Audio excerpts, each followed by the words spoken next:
सांगा तुम्ही कॅमेराला बघून की आयुक्त साहेबांना समान नागरिक भेटू शकत नाही.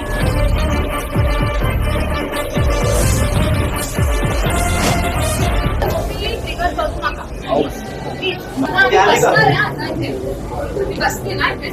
17 लाख लिटर ते पाणी आहे मुंब्रा कवशाचा चोरी होत आहे, कुठेतरी कमर्शियल यूज मध्ये जात आहे असं मला वाटतंय. पण अधिकारी पण ऐकायला नाही. आता तुम्ही बघा, आम्ही येऊन अर्धा तास झालेला आहे, आम्हाला कोणच ऐकायला नाहीये. ते समान नागरिकांच्या घरी जाऊन पाणीचे टॅक्स वसूल करायचं. पाणीचे टॅक्स नाही दिलं तर मोटर घरी घेऊन जायचं. मला फुल द्यायचं होतं. आम्ही पहिल्यांदा कसं दिलाय पाणीचा, बरोबर. येऊन मीटिंग पण केली, सगळं किती फोनवर आपलं बोलणं झालंय. बोलून 1.5 महिना झालाय, पण काहीच होत नाही सर. आता एकदा फुल दिलं, अजून 2 वेळी देणार आहे, नाही काही झालं. सगळ्यांना घेऊन आम्ही हंडी कलच्या मोर्चा घेऊन बसू. इथे आतमध्ये येऊ देणार आहे, आपण टीएमसीच्या बाहेर बसू. कमर्शियलला पाणी देत आहे, काहीतरी वॉलमेनची सेटिंग आहे. ठाण्याच्या लोकांना लाईटली घेत आहे, मुंब्रा कवशाच्या लोकांना लाईटली घेत आहे. एकदा आम्ही आज हा पूल देणार आहे, परत 2दा देणार आहे. नाही झाला तर तुम्ही बघा आम्ही काय करतो.